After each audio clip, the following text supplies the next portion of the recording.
Good afternoon, good morning, good evening, good night, wherever it is you are in the world, whatever it is you're doing. Welcome to podcast number 3 with Tena and Kaz.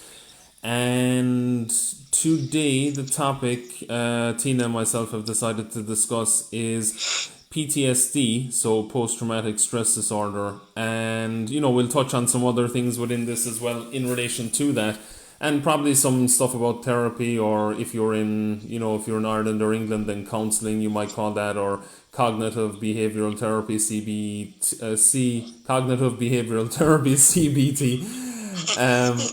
I almost lost my train of thought there, and also probably touch on some psychotherapy. We'll probably touch on the use of psychedelics and the use of substance in relation to PTSD and the curing of that, and kind of treating that along with other medications as well.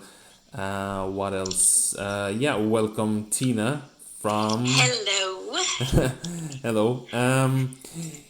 So I guess so the first time I heard PTSD, or the first time I heard of it, or that it even existed, was when I was watching a movie about veterans from the US Army who were basically, they had come back from Vietnam and they were suffering from PTSD.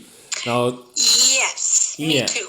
yeah, and the second time I heard about it was around the time of the Iraq War and Afghanistan and stuff like that, and where soldiers were returning from active duty to maybe, whether it was that they were being discharged from the military or taking voluntary discharge, so leaving, or whether it was that they were finishing out their term or whatever. It didn't matter, it didn't matter at all in which way that was happening.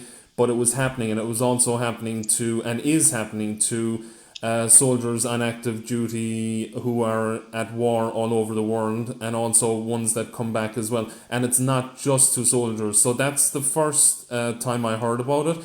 But the first time I realized I had it was when I was trying. Okay, so I suffered severe sexual and mental, emotional, physical abuse and torture as a young person into my teenage years also, and so I turned to drugs and alcohol to escape, or to live with at that time, what was actually going on, and also to when it stopped taking place. So when I was old enough to kind of say, okay, I put a stop to it and I no longer allowed the abuser to enter my room or come near me or anything like that, and I very shortly after that got out of the household I was in. So let's say when that was happening to me, I was using narcotics and alcohol to escape the pain of that. But also when that stopped happening and when I left that environment, so it then was happening to me still on a consistent basis, not when I was drinking or using drugs or alcohol. But what started happening to me was I started to experience this crazy anxiety and panic attacks and fear, and I had no idea where it was coming from. I did not know why this was happening. I was getting flashbacks of what was happening to me, not while I was drinking or using substances, because that was blocking it, it was numbing it out. And I actually, in my book I'm writing, I actually speak about that too, where I say that I blocked out, those things that I was feeling and the flashbacks and all that with, so anytime I would think about what had happened to me, I would straight away turn to the bottle, or I would turn to a substance that would drive that so far out of my mind, or get me so far out of my mind that I wouldn't have to feel or experience that. So that's the first time, I kind of, let's say with the anxiety and fear and stuff, that it kind of happened to me. But the interesting part of this is, it was only later on when I made the connection. So when and I'll go into what happened to me in different podcasts and stuff like that, but it was only later on when I actually realized that I was suffering from it, when I made the connection. Okay, I was going to all these doctors and everything, and everyone was telling me, oh no, that's fine, that's just that's just kind of anxiety from from alcohol abuse or whatever, and this kind of stuff. And then I went to, a cognitive behavioral therapist, which I thought was fantastic, and I spoke about that in podcast 2, where I said digging up all that shit and getting rid of it and being able to heal from it, yes. But here comes the part. So when I started healing from that, I also started experiencing during that time severe bouts of post-traumatic stress disorder. I read up on it. I talked to the therapist about it. I said, okay, what is this? And they did not directly diagnose me with it, but then I was reading myself, because I was saying, and we'll probably get into this later in this podcast, that there are different therapists for different people, but the one that I was going to was saying that, it's just a bit of anxiety or whatever regarding what happened, but they didn't understand that it was a severe PTSD. During the time I was using alcohol and drugs, I never experienced any peace of mind from that. I did when I was out of my mind, so when I was actually intoxicated, yes, I was experiencing relief from that. But let's say the day after, when I was in the supermarket, like, it would be like the lights were flashing, it would be like, oh my god, and that wasn't as a direct result of the alcohol or drugs. What it was that I was experiencing the post-traumatic stress disorder. That was happening round the clock, and it ended up so bad that I had to basically lock myself in my room, basically, and not come out of my room for a good long periods of time. So I would become like, if you like, hermetic, where I would just stay in the room and the curtains would be closed. I would watch movies or whatever, but most of the time my mind wasn't even able to focus or concentrate, and at certain times I did feel like I was having, let's say, outer body experiences, because I felt that my soul did not want to be in that much pain. And I believe that God, and this is probably for another podcast as well, I believe that God actually removed me at certain periods of time from my body because of the amount of pain that I was going through, that if I hadn't been removed by, I believe, God, or by a loving power, whatever you want to call it, I would have most likely killed myself on numerous occasions. So, like, for anybody listening, it is severe, it is horrific, it is very, very painful. It's heavy shit. And to be told by certain people that you don't have it, yes, is even worse, because then you're thinking, okay, then you're trying to go around and maybe you're thinking, well, I've got this, I've got that, I've got this, and I've got that. And you may not, you may have all those things, or you may not, but at the end of the day, the first time I heard of PTSD, like I said, was about the military thing, but the first time I experienced it was when I realized what was actually happening to me and how it was happening, why it was happening. And to this day, I can still have it at periods, although it has lessened an awful lot with a lot of the work I've done on myself over many years now. But there are still times where, if I'm in an elevator, I'll be brought back to the time where the door was locked and I couldn't get out, and I'll freak. Sometimes I freak. Now it's gotten a lot better. I don't necessarily take elevators all the time. If I feel trapped, another thing that can happen to me is any small space, and many people will call this claustrophobia, but it's not only that, it's also like, I could be walking out, before it was very bad, I could be walking out in an open space in the middle of nowhere, and I could just get this thing of like, okay, I can't get out. Or even though I was out in the middle of nowhere, I felt, okay, I can't get out, or I can't get to safety. This is how much it affected me. I thought like, oh shit, I can't get to safety. And I would get this massive panic attack. I would get this like flashbacks of what happened, and I was like, holy shit, what is even going on? And so that can still happen depending on the levels of stress and anxiety I experience in my day-to-day life, depending on my spiritual condition, depending what's going on. All those different things make a difference for me. And so that's kind of how I've experienced, or how I dealt with, or how I do deal with what's left of the PTSD with me. So that's my experience on it. And I could delve into, like, I want to give you a chance to talk too, Tina, but I could delve into like so much more on that, and I'm sure I will in different podcasts. But that's kind of how it started, and how I learned what it was, and how it affects me day to day right now. Wow. The parallels between the experiences that you and I have had are sincerely uncanny.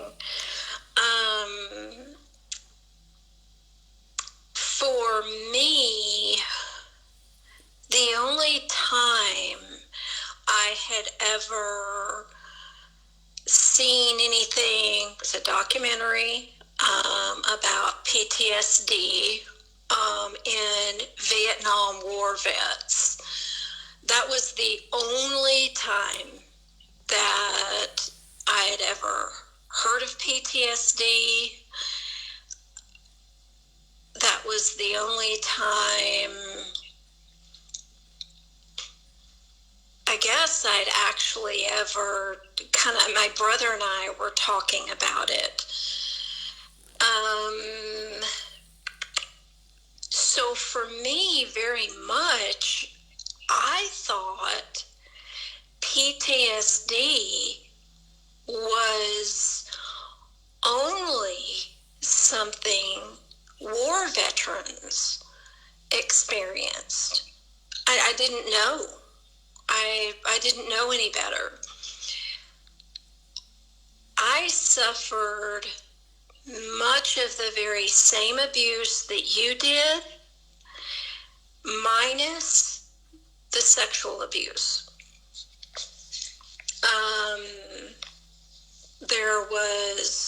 There were horrible beatings, there was torture. My mom was a chronic and violent abuser. And when she was drunk and when she was drugging, there was nothing that calmed her. So Mom's anger was directed at me, while my other siblings received more of the emotional abuse and the neglect of not having a mother that was present in their life. I didn't remember any of this. I remembered nothing of any of this throughout my teenage years. I didn't really date in high school at all. It wasn't safe for people to get to know me too well. In my mind, if anyone got too close to me, that meant they would figure out what kind of family I had, specifically what kind of parents I had. And so I kind of just did a really good job of being this sweet, studious kid. I never did drugs. I never drank in high school. Didn't have sex, nothing like that. When I was 18 and I was going to college, I met my boyfriend, my first boyfriend. And he was older. I think like 7 years older. And he introduced me to alcohol, drugs, and sex. What I didn't understand was that I was trading my mom for him. And one night, about a year and a half after we started dating, he raped me. Now, at the time, I didn't understand that it was rape because we were living together. And when I told my mother what had happened, she shut it down. And she said, that can't happen when you're living with a man as if you're husband and wife.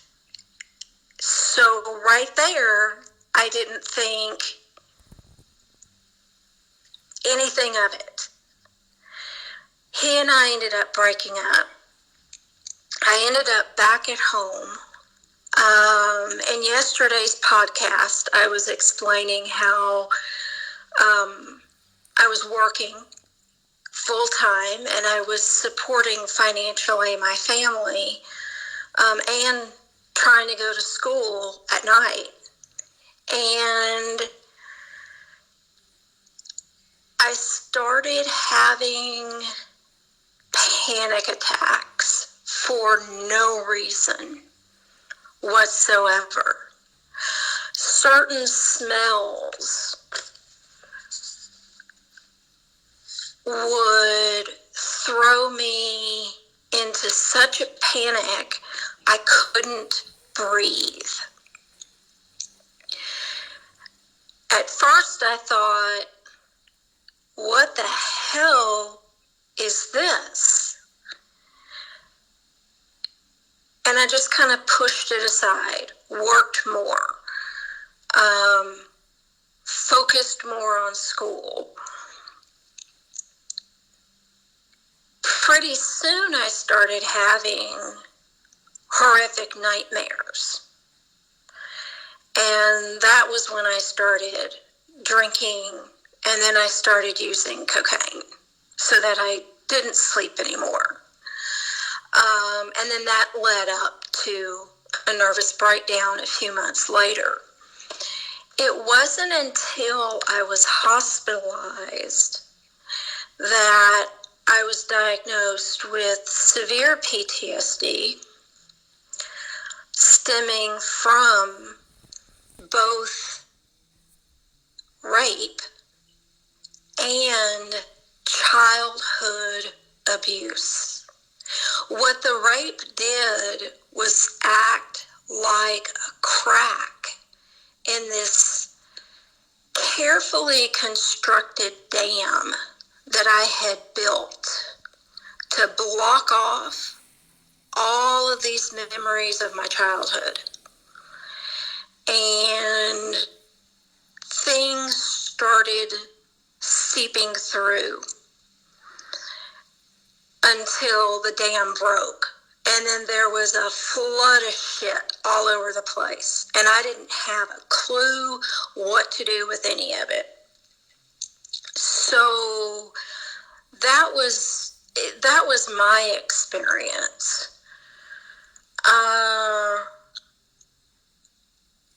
I remember I didn't really like the psychiatrist that they gave me in the hospital. He exuded a lot of sexual energy that I picked up on, and it so much so that it actually made me physically ill just being in the same room with him. So I was on medication for a while, but then I stopped taking it because I didn't want to have to see him again.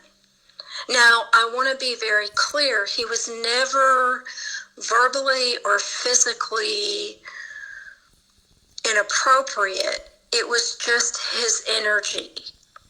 And I didn't like it. It triggered me. Quite literally, it triggered me. And I probably went without medication for about 2 years. And that wasn't so great. Now, about the time I was getting ready to move to Dallas, my mom was diagnosed with breast cancer. And our relationship had been a love-hate relationship.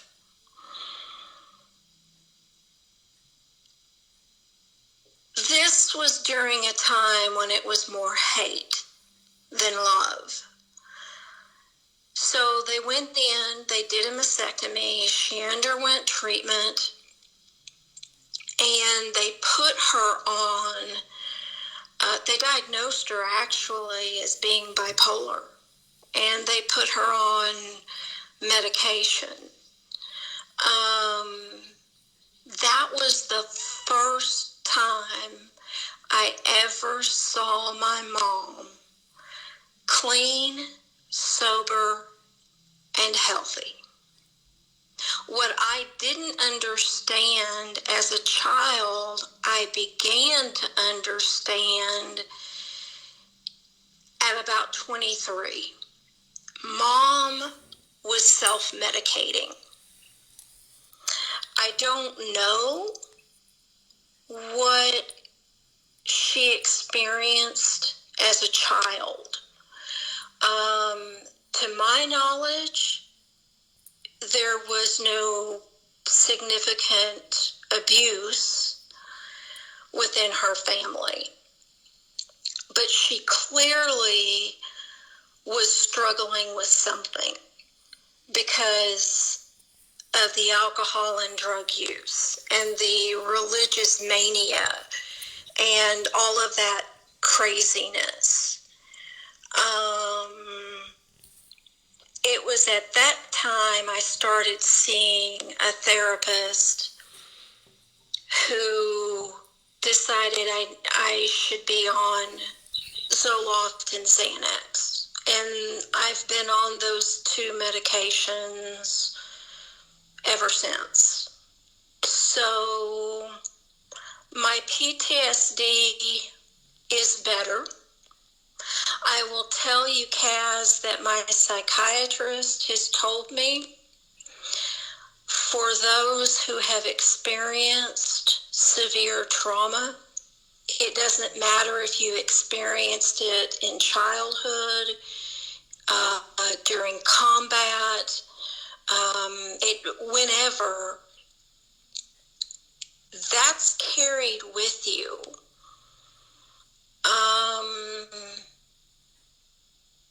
It does get better with time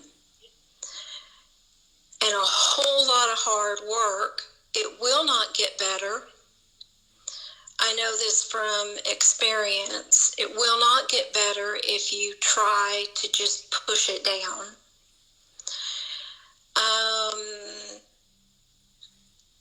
But all these years later, I can still wake up from a horrific nightmare.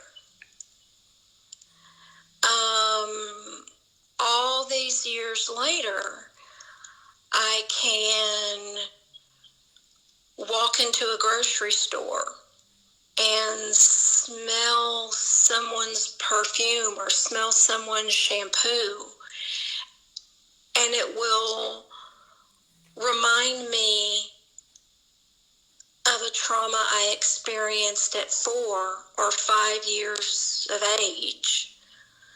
And I'll be crippled with almost crippled with panic attack. So some of the ways that I have learned to deal with these things is know your triggers. By that I mean know what triggers you. If, for instance, you're okay on an elevator, because you mentioned being an elevator is a trigger, as long as it's not really crowded. But if it's crowded, it bothers you, or vice versa. Maybe you're okay on an elevator if there's some people there, and not if you're alone. Avoid getting on an elevator alone if that's what triggers you. For me, crowds can be a trigger. So when I go to the grocery store, I choose to go at a time when it's not at its busiest, if that makes sense.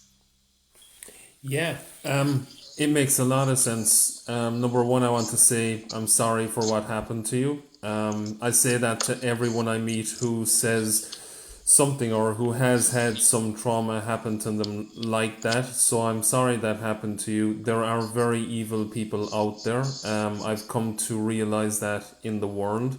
Number two, I want to say to you that I am so glad that you're a survivor and not a victim, because many people tend to class themselves, oh, I'm a victim of, which is okay if they want to do that, but I say to you that I'm very, very grateful that you are a survivor of what happened, and I'm extremely grateful to be on this podcast with you too. So that's number one. The second thing I will say is that I very much identify with all the stuff you mentioned there, to varying degrees, from a different point of view, if that makes sense. So not exactly kind of how you said it, but I can draw some parallels, some similarities to what you're saying. As for the grocery store, makes perfect sense. You know, going to a place where now I've gotten a lot better with that one. It doesn't bother me. Like, I mean, it can be crowded, it can be packed. It doesn't bother me, but that never. Well, no, that only tended to bother me kind of early on when I was kind of recovering from it partially, or getting away from, or recovering from the PTSD. Like that. So, but there are triggers that still today, I mean, an airplane, going on a plane, sometimes I can be like, oh, there's no way out. And it's not the fear of like, oh, what if the plane crashes, or if a window bursts out and I get sucked out, God forbid, at 38,000 feet or something. It's not that. It's more the fear of, okay, I can't get off this for a period of time, and that kind of can trigger me back into, where I couldn't get out of that room. Yes. Although the interesting thing is, although that door like was closed, this might sound crazy to people, like when that abuse was taking place, that door was closed. I couldn't get out.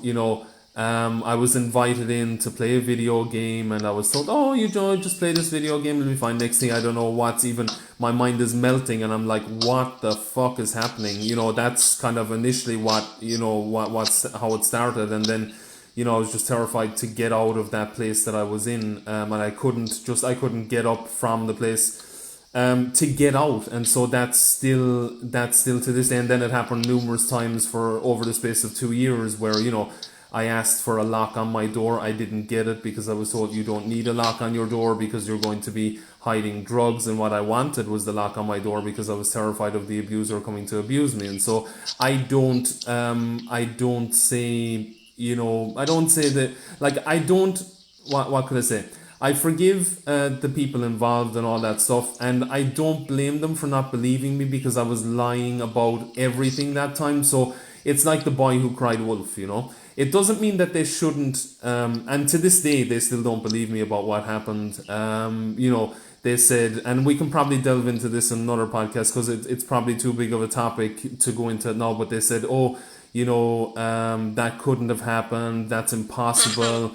Those things only happen to, or you pursued a relationship because you're gay. There's a million different things that were said to me from those closest to me who were in the house. And so, like, getting back to that, like, all these things were said, and at the end of the day, I do forgive them for everything that happened, 100%. Otherwise I wouldn't be here today. I think I would have, or I may be here, but I may have an extremely horrific life because I wouldn't have been able to forgive. So I do forgive. Do I forget? I can't say that I fully forget, because some of those images, like you said, triggers, they still come back to this day. They've gotten a lot better, but I mean, again, They have, yes. again, like stress, anxiety, different things, stressful situations can trigger. So for me, a trigger would be if I'm under a lot of stress, even with work or different things or projects that I'm doing, that can trigger to the level where I'm like, oh my God, what's happening? I feel I can't get out. And then I have to just remind myself, okay, look, that is not the reason for that. The reason for that is you're overworked or whatever. And the different triggers could be also for me, like a very large open space. And the fear of the very large open space, although again I have gotten a lot better with that, is that I'm like, okay, there's no place for me to go. And although I'm out in the open and there's nothing around, my fear then is, how do I get in somewhere to be safe? So it's not the fear of like trying to get out of somewhere. It's like, okay, I need to get in somewhere safe so I can lock the door and be safe. And that's a big one. That's interesting. Yeah, it's very, very interesting. It's like paradoxical in a sense, because it happened to me and I was locked. Exactly. Yeah, it's like I was locked in a place and I couldn't get out. And so that translated to me being in a big open space, even to this day, where I'm like, oh, I can't get in anywhere. And that can trigger, that can be a trigger where I get freaked out and I have a severe panic attack. It has happened on numerous occasions. And yeah, I mean, it is what it is. So what I'll say regarding Xanax and things like that, I don't take them they've been prescribed once or twice for me. The reason that they were prescribed because of anxiety and stuff like that. Now, we'll get into in different podcasts and stuff why a doctor maybe should prescribe to people or shouldn't prescribe. I understand there is a benzo epidemic. There is a problem with people going and lying about certain things. But I also, I'm saying that they were prescribed for me at certain periods of time. And I do use them on occasion. And one of those occasions would be, although again, I've gotten better with it, I tend to use them for flights. If I would need it for a flight and I have to go somewhere. And I have to go to this place because it could be for some business or it could be for some family thing or whatever. Or not even that I have to go, I want to go. And so a way that I'm able to go then is via taking, some Xanax, for example. That might be a situation. But so they can be some triggers. I have taken flights, of course, without that as well. And I've taken some flights without that have been perfect. But you said crowded places like a supermarket.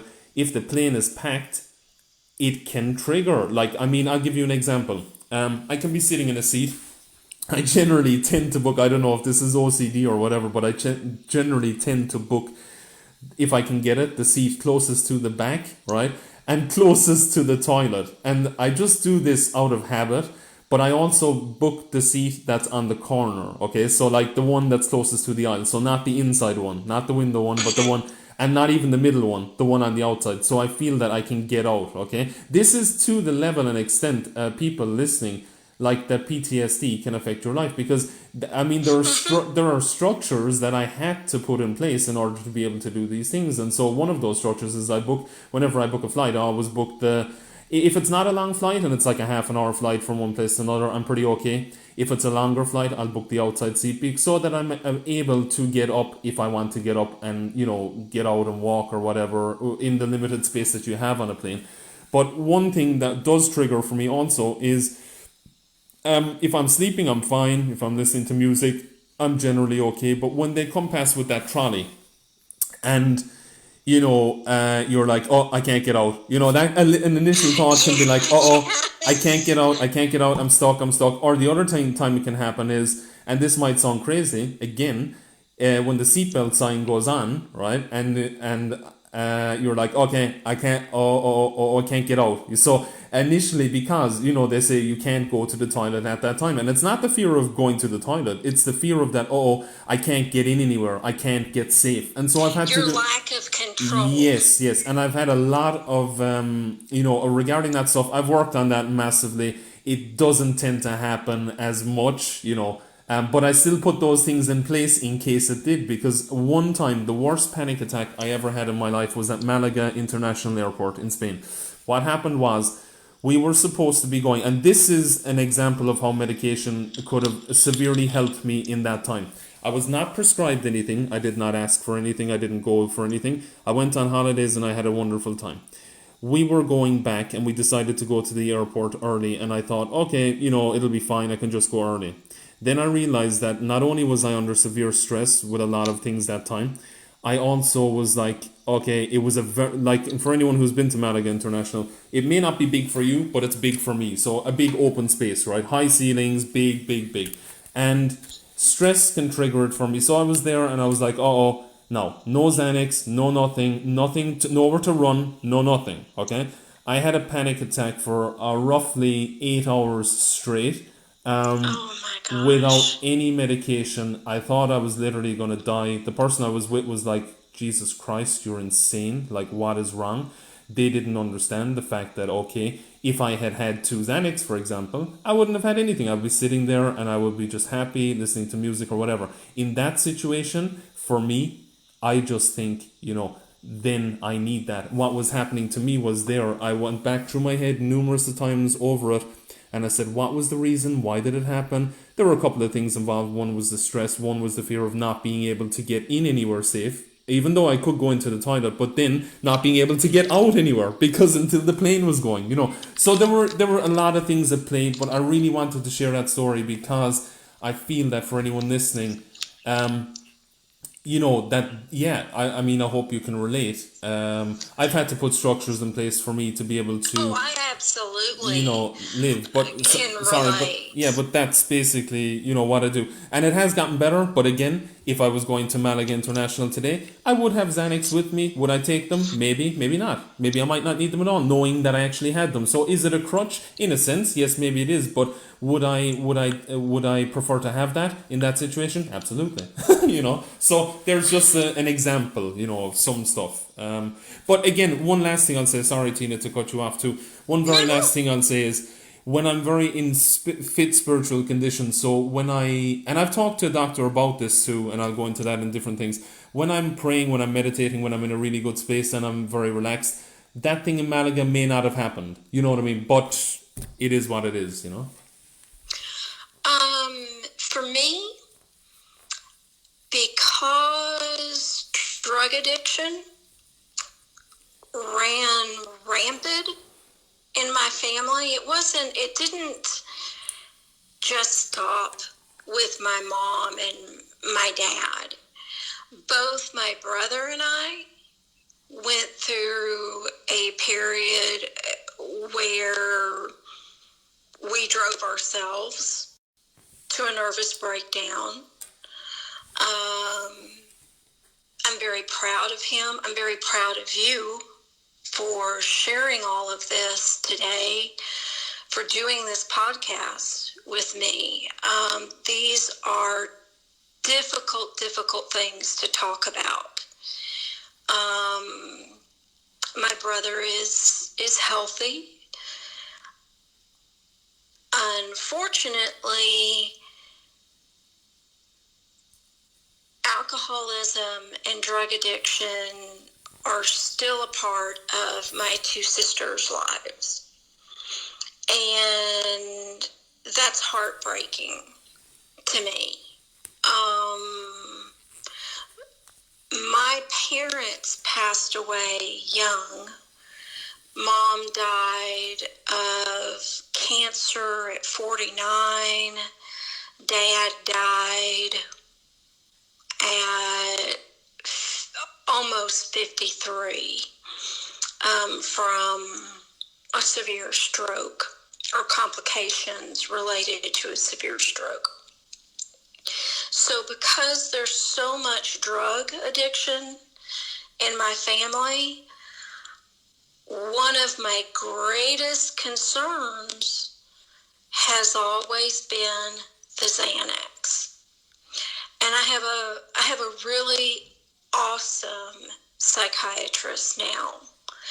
And he's told me, and I say this to you with love because you said maybe it's a crutch. Probably. I don't think so. I don't think needing to take an anti-anxiety medication is any different than a diabetic needing to take insulin. Are there healthier ways to deal with diabetes? Yeah. You can change your diet. You can exercise. You can do the same to help alleviate anxiety. But there's still going to be times when, if that's something that you need for your sanity's sake, it should be okay for you to take it. And what my psychiatrist reminds me when I start to get really, it's funny that medication can be a source of anxiety for me. When I start really getting anxious about it, he'll say, look, you're not abusing it. Do I take it 3 times a day like it's prescribed? No, I don't. My spiritual practices, prayer, meditation have helped me tremendously. But if I'm not in a good place spiritually, I'm not going to be in a great place mentally. So it's going to be harder. And if I'm faced with a trigger, I'm going to my reaction is going to be stronger than it would be if I was in a better place spiritually. I try to do things now like meditation. If I know that I have to go to a place that's crowded, yes. I prepare myself for it as much as I can mentally, as much as I can spiritually.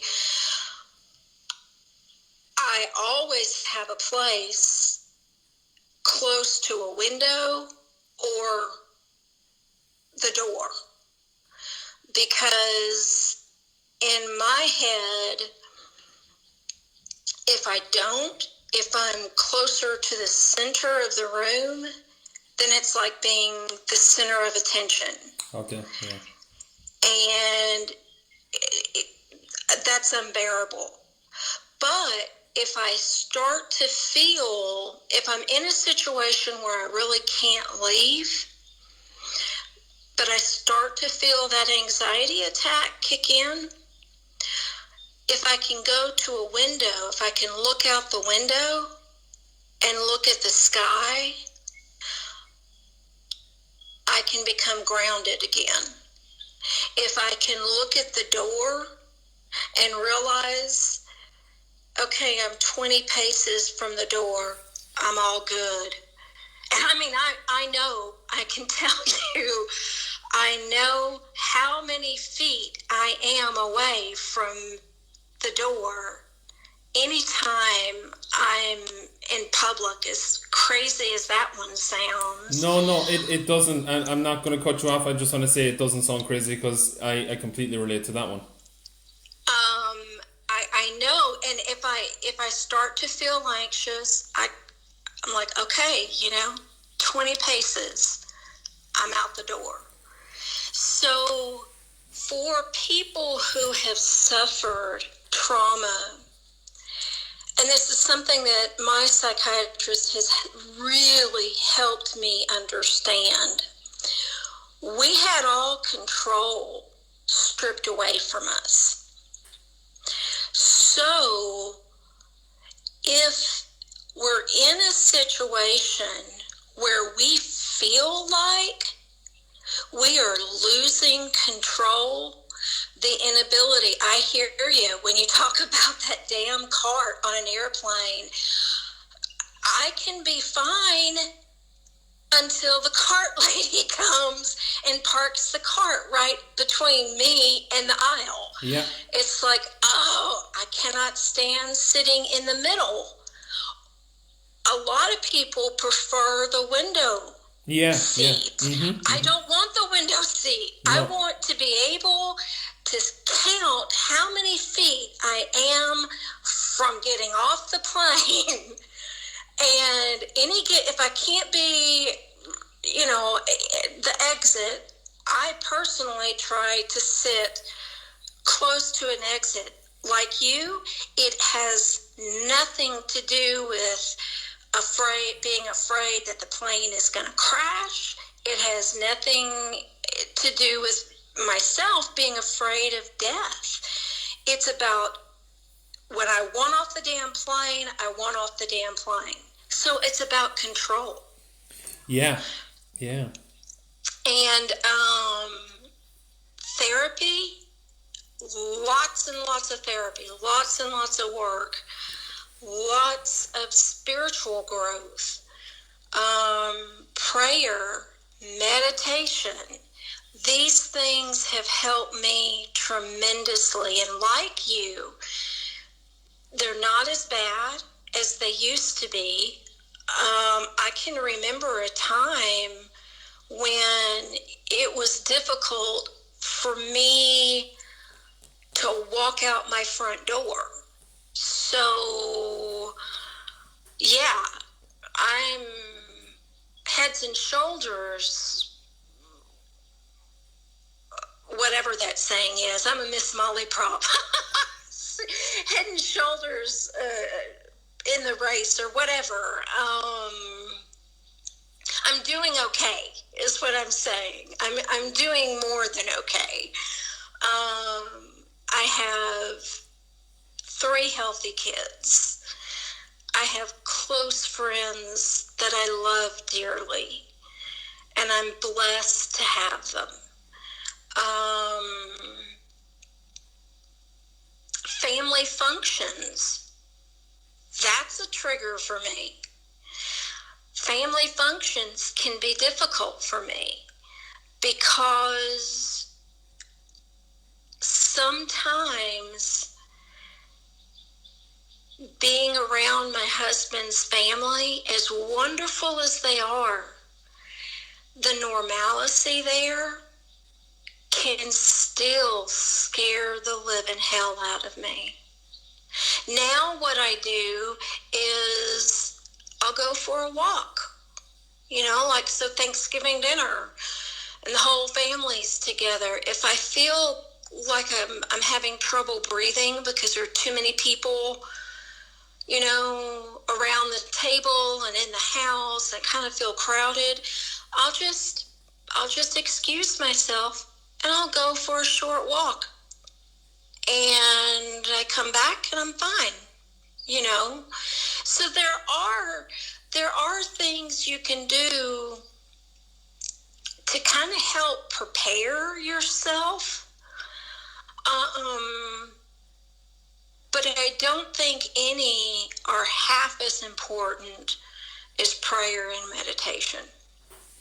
Yeah, I think you're right. I really do. And seeking out help. I mean, even if traditional therapy is not for you, having a beloved friend you can talk to. Choosing not to see yourself as a victim, but rather a survivor. That helps you regain some empowerment. Yeah, like so you just mentioned there, so there are many ways. Like one of the things, having a friend or CBT, and I wanted to touch on that. So like when I was going to so I attended a rape and sexual abuse center, which helped me tremendously, and me too. Yeah. Yeah, so that was very helpful to have a counselor there and stuff like that. And they, we started at the start and we finished at the end, basically, and it took a long time. But I would say close on approximately 3 years total with everything. Like, and one time it was like every week, for months and months, which was wonderful and fantastic. And CBT, so cognitive behavioral therapy. Me too. Like psycho. What am I missing? Psychotherapy. That's probably another form of CBT. But all those different things. So basically, talking it out and stuff like that. Psychotherapy. Yeah, going through the motions and doing all that. But So recently, and this is another one that I want to touch on because I think it's very important, and I'm probably going to get slammed by. I'm probably going to get slammed by the community of, let's say, people who are in recovery from addictions, and I have to touch on this. It's very, very important because I consider myself sober, coming up on 9 years. So I haven't touched it. Congratulations. Thank you. And it'll be in a few days. I have not touched a drop of alcohol. I have not touched a substance, including Xanax or weed or anything like that, unless it has been prescribed only. And so I class that as being completely sober, and that's my sobriety. I have not touched a drop of alcohol. Have I taken medication when prescribed? Yes, at periods of time. But, and here comes the interesting fact, that when I was, and I don't mean, I'm not, and I don't mean to slam anybody in 12-step groups or anything, because there are a lot of people, there are a lot of personalities, there are a lot of different aspects, and there are a lot of different viewpoints and standpoints on certain things. But I did at periods have people tell me, oh no, you couldn't possibly take Xanax in recovery because that would be classed as taking dry alcohol, therefore you were breaking your sobriety. And this was a very, very, very big point I want to get across, that not every single, number one, and this is very important, not everybody is alcoholic or an addict. Some people use very, very heavy drugs and get off them on their own. Some people use very, very heavy alcohol and get off it on their own. And there are certain class that, yes, it has been proven that when they take that first drink, they cannot stop, and scientifically proven that within that person's body, it cannot break down the level of acetone to the level that is supposed to be broken down to. So it doesn't process the rate of alcohol in the way that it would a normal person's body. So a normal person may be drinking, a glass of wine, and it breaks it down, and, the acetone is, taken up or basically eliminated through the body in a certain way at the rate of approximately, I think it's like a unit or 2 units per hour. So the acetone is proven, so the acetone that's in the alcohol is proven today in science to produce craving. And that's why they say that within the body of an alcoholic or somebody who's actually really addicted in the case of drugs, or, well, I can say for alcohol, that acetone stays in the system, so therefore they crave that second drink. And each time the level of acetone goes up, so they take drink 1, drink 2, drink 3. So that's why they're still craving it at 4 in the morning out in the parking lot when they've got, their acetone level is at like 1,000 or whatever, and so they're craving it more. But I wanted to add that in there because it was kind of along the lines of what I'm going to say next, and that is that a lot of people will condemn the fact that, okay, you cannot use medication if you're within a 12-step group, etc., because it's classed as dry alcohol. No, this is a very important topic, because there are many people that can be actually helped, and they go to psychiatrists, or they work with a psychiatrist, and they still go to meetings, they still do all that stuff, but they also work with a psychiatrist, and maybe they are prescribed. But there are certain people within those places of recovery that they will then say, no, but they're not really sober. And again, this is all the personality aspect of that, which is fine. But I just wanted to add that in there because it's very important. Like, I class myself as being physically sober since August 31st, 2010. And although I have been prescribed at certain times Xanax, that does not mean that I took those Xanax to get high. That does not mean that I took those Xanax to get out of my mind. Right. That means that I may have taken those Xanax at certain periods of time when I could not cope at all with certain things that I was going through. And that was, let me tell you, within those 10 years, very, very few times when that happened. That was when the severe post-traumatic stress disorder came upon me. And I was practicing spiritual principles. I was even going to meetings. I was doing all those things. I was connecting with God every single day because I do have a very spiritual, solid spiritual foundation. But at certain times that just happened. And, like I said, I could be slammed from that by certain individuals saying, no, that's not right. And other people may relate. But for me, I just wanted to add in there that I thought that was very important. Now I'm going to also touch on another aspect of this, which is that right now, people with PTSD, they're experiencing many different symptoms in many different ways, shapes, and forms. And some of the ways that they recover from that is that there are clinical trials right now for ecstasy, for MDMA. I just read before I came on the podcast with you, Tina, in the Israeli Times. In the Israeli Times, of a man who had experienced severe sexual abuse when he was younger, and he did not know what to do. He was experiencing post-traumatic stress disorder. He was in the army. He had a whole load of that stuff, and he underwent clinical trials for MDMA and ecstasy under supervision. And not only did he take the drugs and sit in a lab, like he was accompanied by two psychiatrists at the same time, where they talked him through certain events that happened. And he said that he was able to revisit those moments in time while on those drugs, whatever the chemicals did to the balance of his brain, and he was able to heal massively from that. And he no longer he's not still taking ecstasy, he's not still taking drugs. They were used as a tool in a safe environment to help that individual recover. And I'm going to touch on another aspect of that, which is psilocybin, the compound that's found within magic mushrooms. So, like, basically, again, that is being used. I'm not sure if that's the same stuff that's in LSD. I think it is actually the same chemical compound. But also people who have microdosed LSD, who have been in severe depression, suicidal, and all those things, and have microdosed LSD under the supervision, let me add again, not on their own. Well, I'm sure there are people who've done it on their own as well, but I wouldn't recommend that, nor do I recommend that you do any of this stuff without consulting a physician first. So this is not information that I'm saying to you who are listening, go and do that. No, and I want to reiterate that I'm not saying that you should do that. I'm saying, really search out. But what I am saying is that, there are different ways. I support those fully. Another way I have to, just before I finish my section on this, would be that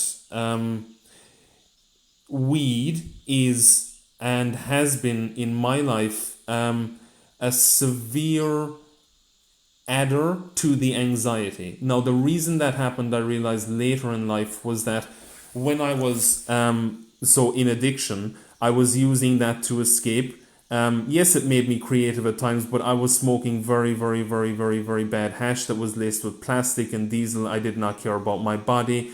I did not care about my soul, my mind, or anything else for that matter, nor did I know any different for certain periods of time. I did not know the certain strains of weed. I did not know, nor could I get them. If I could, maybe things might have been different. But in recovery and in researching into all of this stuff and depression and PTSD and all that, then it's going to sound like I'm going to contradict myself with everything I've just said, but I believe that can also be used as a tool, and is being used as a tool when prescribed correctly. So certain people that may smoke strains of sativa, which is very amp you up, go around the house, be hyperactive like coffee, that may not suit somebody who is suffering from severe anxiety, nor does it. And exactly. A strain of indica, which is very, very high in CBD, which has an extremely low THC, or if at all THC, compound within that strain of weed, that may be very beneficial, and generally is very, very beneficial for those suffering from anxiety. Do they have to smoke it? Maybe not. They can take it in a smoothie. Can it be, CBD oil, So there are a lot of things that my mind has changed, and my viewpoint and standpoint has changed upon that. There are ayahuasca ceremonies that people who are suicidal, or in severe depression, go and do an ayahuasca ceremony. I'm not telling you to do that. I'm saying they go and do an ayahuasca ceremony.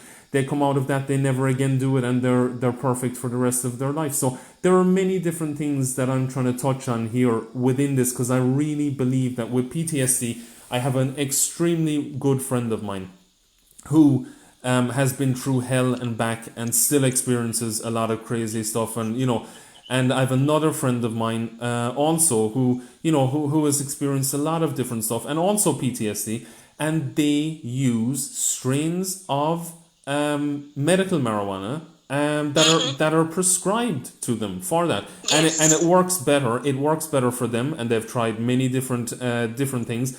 It works better than any other chemical medication that is out there. So this is just another part of that, whether you want to call that new wave of research or the new thing or whatever.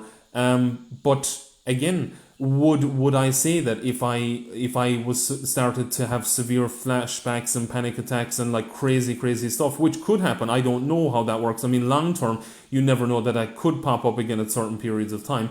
I don't know. Would I rule out any one of those things right now? Absolutely not. Do I think that it would be breaking my sobriety within being someone who has been in addiction and in recovery? Do I think that would break my sobriety in any way, shape or form under clinical trials or in the environment of doctors or psychiatrists? No, I don't think it would. So I'm very happy that I shared that, because I really believe strongly in that. And that's coming from a point of view, that's just my perspective. There are people that are going to argue that and all that, but and I was someone also who could not stop drinking after taking that first drink, and still cannot. If I was to take it today, I don't know what would happen, but I just want to reiterate the fact. So I was, and I am that one, that when I take that first one, I cannot stop. There was a period of time at the start where I could, but right now I would not be able to physically stop. And I know that because the last time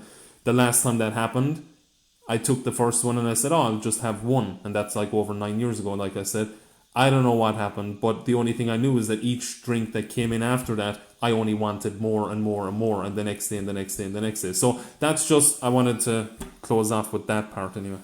Thank you. I agree. In states where medical marijuana is legal, I have friends who use medical marijuana to treat bouts of panic attacks and anxiety. And they aren't having to take something like Xanax, which is horribly addicting. Now, when I was first put on medication, I want to explain that the first antidepressant did nothing for me. The second one made me suicidal. Yes. The third one worked. The first anxiety medication I was put on was Ativan. I had hallucinations, which, I'm that person who is likely to have a negative side effect. I'll be the 1 in a million who has a negative side effect on a commonly used medication. So I have to be really super careful with medication. Valium made me catatonic.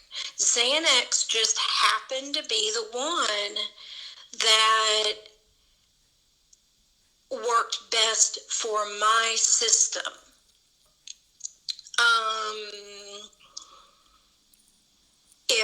If it was legal in the state of Texas, would I explore alternative methods to deal with my anxiety disorder? Oh, you bet I would. You bet. Absolutely I would. Natural alternative methods, I think, are far better than pharmaceutical methods. But again, I think the key here is that we're talking about drugs that are used under a physician's care. Yes. As opposed to going out on the street corner and going to some drug dealer and, getting it that way. It's like, no. Organic healthy.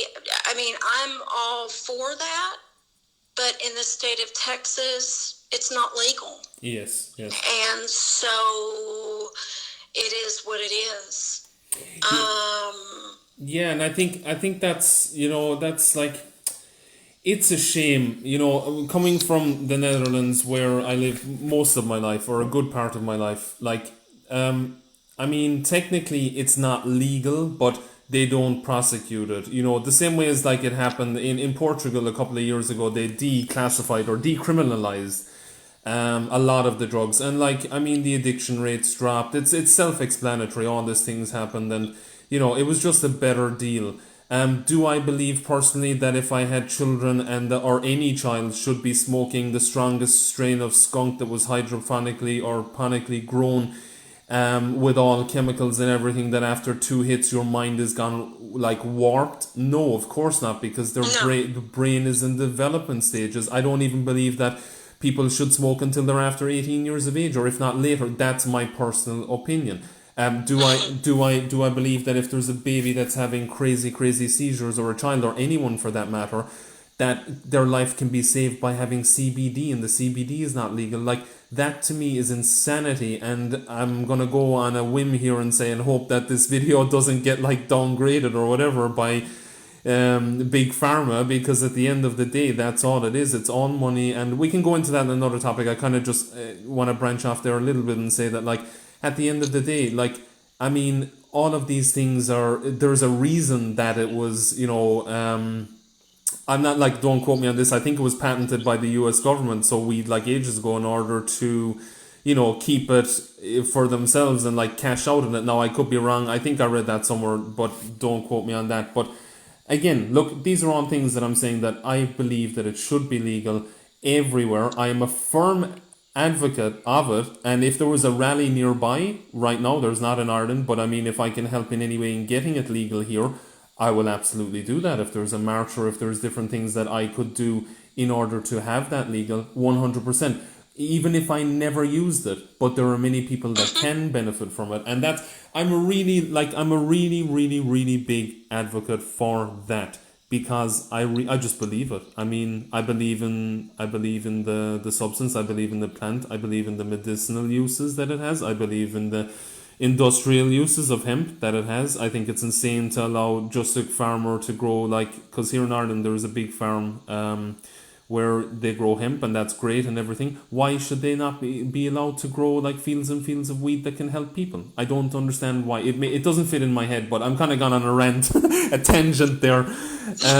But it's just, that's how it is, Tina. I mean, that's what I believe, and I think that we need more people like Mike Tyson. We need more people like I'm going to say Snoop Dogg, I'm going to say Wiz Khalifa, I'm going to say a lot of people that actually really push the industry in a direction that it needs to go, and help a lot of people. Like Mike Tyson recently, I don't know if you know that, but like he's in the process of setting up a massive ranch where people can go and, get, I mean, in my case, that's medicine. Of course, you're going to have some recreational smokers or recreational users that are going to go there, but it is what it is. Like, I mean, it's like saying, okay, you're going to ban whatever, like alcohol does more damage than, and that. Well, I was just, yeah.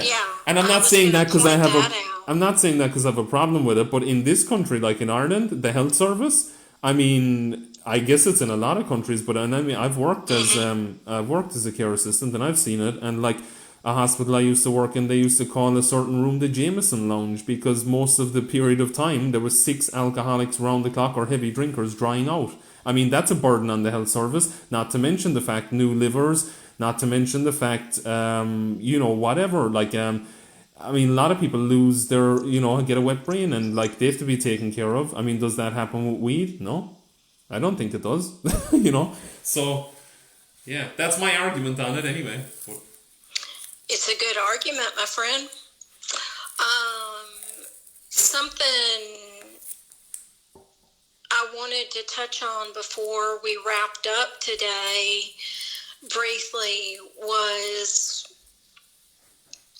going back to do your research. Yes. When I started experiencing PTSD, there was no internet. There was no Google. Yeah. So do your research. When you're looking at trying therapy, remember anyone can get a college degree to become a therapist. That does not mean they're qualified to help you. Thank you that you said that. You. Now, I'm here. I'll tell you a funny story. I can laugh at it now. It wasn't fucking funny when I experienced it. When I moved to Dallas, I had this awesome therapist, Kendra, in Austin, and I loved that woman. She was so cool. I was looking for a therapist in Dallas. A nurse I worked with referred me to this psychiatrist. I met with her once. The second time I saw her, she told me she had a group meeting that she'd like for me to join. I'm not lying. I'm not making this story up, by the way. And I was like, oh, great. This is because that's what I went to in Austin. So I was thinking it would be a group of women, meeting who had been victims of rape or whatever, and sexual abuse. And I was all for that. I walk in, Kaz, and it was a group therapy session for people who suffered from multiple personality disorders. Oh, okay. I didn't have a clue what in the hell was going on. I had never been diagnosed with MPD. Now, please, for those listening, I am not discrediting the existence of alternate personalities. That's not what I'm saying. That's not what this story is about. This story is about a person who was a psychiatrist who had like a 20-minute meeting with me. The second time I see her, I'm in this group setting where there are some very, very sick people whom she wasn't helping. In fact, she was being very sadistic. The third time I saw her, I just wanted to cut her a check and get the hell out of her office. Mm-hmm, mm-hmm. And she leaned in and she said, blurted out that I had been sexually abused by my father.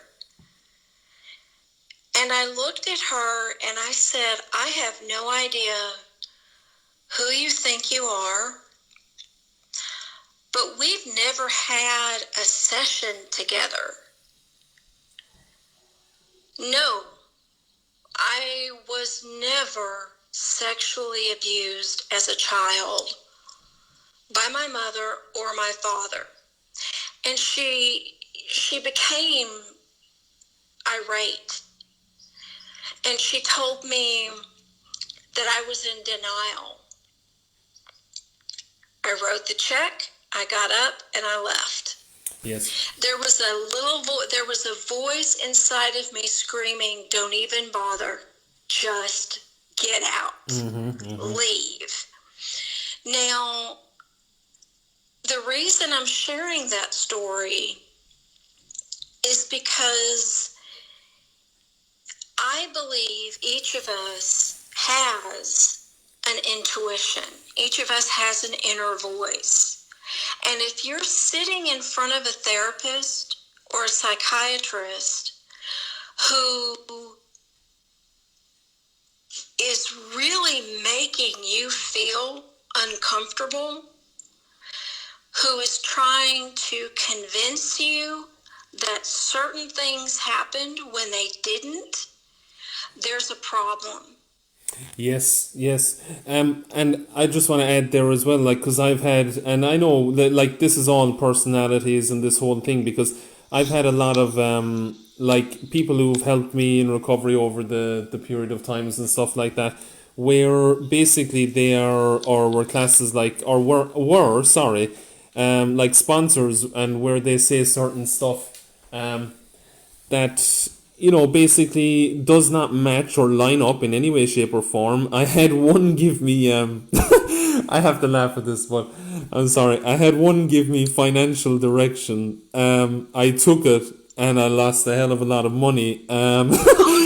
So, you know, this was just one, but this was just one, like, and I laugh at it now because, but again, so for those of you who are listening, who, if it's recovery that you're in or whatever, realize that there are certain sponsors that also aren't for you, and that sometimes are most likely, and a lot of the time, more insane than you are, at that time. And I mean, when I say insane, that you may not be thinking straight. I don't mean you're absolutely crazy. I just mean at that time you may not be thinking in your right frame of mind, which I wasn't. And then I had someone who was worse off than me telling me that, like, oh, you got to do this, this, and this, and I'm there. Okay, I got to listen to this person because they know better. And like, Yeah, exactly. like that's just. But what you said about the therapist, yeah, I've experienced it also with. I love this podcast, by the way. It's very real, but like I've experienced the same thing as you. I've gone to certain. This was in the Netherlands, by the way, and they have a fantastic system. But it doesn't matter because it can be the most fantastic system in the world, but you can still have people in there that may not be checked. A person, like, you may even have them unless it's recorded, which they're usually not, those sessions. Then you don't really then you don't really have a comeback, because you can't say, oh well, they said this or that, and then they'll be like, oh, this person is clinically depressed and they have no idea what they're talking about, and you know. But it's crazy. And yeah, for anyone listening, like what Tina just said, there are people for you. They will match your vibration, if you like. They will meet you at your level. They will help you, and you will know very quickly. You will know very quickly if they're the right person for you. And it's the same, I think, in even a relationship or anything, because it is a relationship. You're going there. It is absolutely a relationship. Yeah, and like there needs to be. And it needs to be built on trust. Yes. Trust is earned. Mm-hmm. Yeah, like I didn't mean to. No, you didn't. I was just gonna say, just like basically all those things that any relationship needs, like trust, honesty, like you have to feel comfortable with the person, all those things. That has the same meaning, and for me that took me at least I'll be honest, that took me at least 6, or I would say maybe 5 or 6 sessions before I decided, okay, yeah, I can trust this person, and yeah, I want to continue with you. The general rule of thumb actually is it takes about 6. Okay. I didn't know that before. Yeah, the general rule of thumb is that it takes about 6 sessions before you can, you know, adequately determine. Now, in this case, with this woman, I knew on the third time I saw her, this person is nuts and she's sadistic. Now, I thank God, I'm not kidding, I thank God every time I remember that story that I listened to that voice, because had I been more vulnerable, say, had this been, 5 years prior, I would have wholeheartedly bought everything she said. Very dangerous, isn't it? It is very dangerous. So I want people to know they can do your research. When it comes to medication, you don't have to just take a pill because a doctor says so. You can research it. Look at the side effects. Keep a journal. The same with seeking out help, whether it's in AA or NA or it's with a therapist. One person, one sponsor for someone may be great, but that doesn't mean they're going to be great for you. I agree, yeah. Same with therapy. And know your rights. As an individual, remember you're valued and you have rights. And I think, gosh, there's so much more we could talk about. Yeah, like today. We'll have to do another podcast on this because it's an awesome topic. It is, and there was just I was going to add in what was I going to add in there about actual no, it's actually slipped my mind, but yeah, I mean, it's been awesome. I think that we've touched on a lot of topics. I think I've touched on a lot of stuff I want to touch on regarding recovery versus also, you know, like depression, anxiety, PTSD, all that stuff. I'm actually getting on a plane in 2 days, so it's been interesting because I'll be more aware as well, even though I'm very aware of it, but I'll be more aware. And I just want to say to people, like, I mean, we're two people, like Tina and I, we're sitting here on different, like very, very far away from each other. She's in Texas right now, I'm in Ireland. And we're discussing these topics, right? So it's like two people discussing these topics. We're giving you our experience, basically what it is our experience on these things. And we're not telling you, like I just want to, and I know I speak for Tina when I say this, we're not telling you what to do. Like, take what you want from this podcast. Disregard or discard anything that you don't find useful, because it is, again, it's just like, okay, we've had certain things happen to us, you may not have had them happen to you, and you know, if you can take something out of this, that's the reason that we started this podcast in the first place. And it's like, we want to touch on topics that are like, in a sense, a lot of this stuff is not really talked about in open. Now, something, exactly, you know, we're not doctors, we're not trained clinicians. No. So, you know, we're trying to shed some light.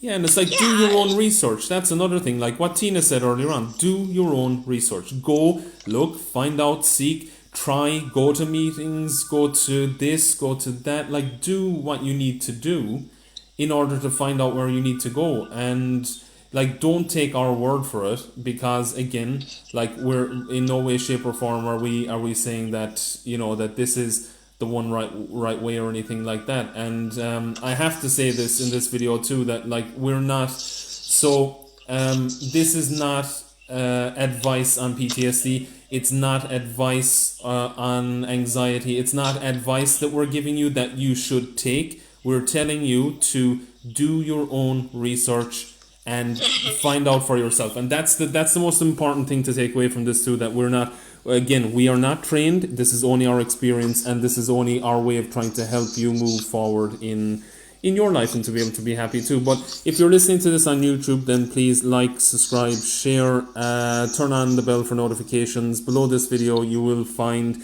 Tina Verdon's YouTube channel. You will find my YouTube channel, Kaz Vandervaart. You will find Beautiful Souls YouTube channel also. You can click that and see what we're about there. Other than that, you will find a donation link for Tina and Kaz. If you want to support this podcast, then please click that and feel free to donate. And it'll help us further our podcast as well, you know, so donations are welcome. Also, what else? You can donate to Beautiful Souls if you like the work that is happening there. Other than that, I think we covered a lot, Tina, today. I want to say that I find these podcasts healing. I find them fantastic, and I find them a great outlet to be able to talk about stuff with you, just because, I mean, we were talking about this anyway before we set it up, so why not talk about it, you know, with a whole load of listeners as well, so. That's right. absolutely right. I only want to add that if you or someone you know is thinking of hurting themselves or someone else, please call your local crisis center, and they will refer you to whomever you need to speak to. They can set you up with counselors, group therapy, sponsors, the whole 9 yards. So, And I'm glad you actually finished on that, because that'll be another topic that I'd love to talk about, which is self-harm, which is suicide, which is a lot of stuff that I've had experience with as well, firsthand. Me too. And I'm sure you have, as well. So, we'll get to that in another podcast too. And also, let us know in the comment section below what you want us to talk about. Let us know if you relate to these topics, if you found them helpful. If you didn't like it, leave a comment that you didn't like it. That's fine. We welcome that, because, it's... We do, yeah. Absolutely. We want you to, use your critical thinking, and let us know also, So, yeah, that's pretty much it for podcast 3. And Tina, it's been fantastic as always. I love you very much. I appreciate you in my life. I really do, and I mean that from the bottom of my heart. And so, yeah, I guess we'll finish on that. I love you too, and thank you. Okay, Tina, I'll talk to you soon, and take it easy. And for our listeners, have a fantastic day. Yes, bye. Bye.